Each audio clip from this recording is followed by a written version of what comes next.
O Economia Herética pergunta: meu caro, você despertou duas dúvidas.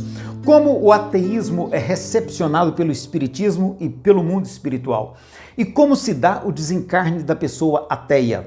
Quanto a alguém ser ateu, para Kardec isso era indiferente. Tanto que ele incluiu no Livro dos Espíritos várias respostas atribuídas ao Dr. Xavier, um ex-médico ateu recém-desencarnado. A religião pode ajudar, mas não define a condição espiritual de ninguém. A tradição judaico-cristã demoniza politeístas e ateus e os associa à maldade, à luxúria e todo tipo de vício. Mas isso não procede. Uma pesquisa que foi replicada 3 vezes demonstrou que ateus e agnósticos costumam ser mais solidários que pessoas religiosas.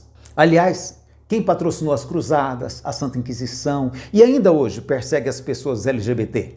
Não são os ateus ou os politeístas, são os monoteístas e os cristãos. Caiu por terra o mito que afirma que a religião torna melhor o ser humano.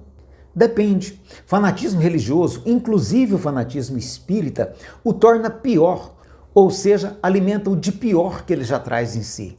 Quanto à ideia de Deus, mesmo Kardec fazendo parte da tradição judaico-cristã, na questão número 1, que é Deus, ele concebe um Deus que é impessoal. A resposta não teve espírito nem controle universal. Ele mesmo elaborou com base em Tomás de Aquino. Deus é a inteligência suprema, causa primária de todas as coisas. Só que ele não tinha como sustentar essa visão quando os textos mediúnicos replicavam aquela ideia católica de Deus pessoal.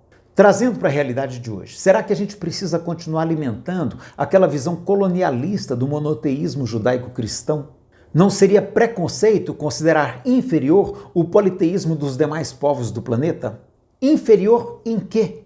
Não é interessante a ideia de uma deusa-mãe, Pachamama, de alguns povos originários das Américas que atribuem a deusas femininas o poder de criar? Ou o politeísmo da Índia e da África, que se baseiam numa cosmovisão integradora da natureza? Há muita beleza no não-deísmo chinês. São diferentes formas de compreender a vida e o mundo, e todas têm aspectos muito interessantes. Quanto ao desencarne da pessoa ateia, Kardec considerava que o que define a nossa condição espiritual no momento da morte é o bem ou mal que tenhamos praticado em vida. Compreender a realidade espiritual ajuda, mas a prática do bem e a pureza da consciência são o que exercem maior influência. Inclusive, ser ateu não dificulta a separação da alma e do corpo. O que dificulta é o apego material a bens, pessoas, a gozos de ordem puramente sensorial. Então, economia herética, para o espiritismo não há problema nenhum em ser ateu. Problema é ser indiferente ao sofrimento dos demais seres humanos.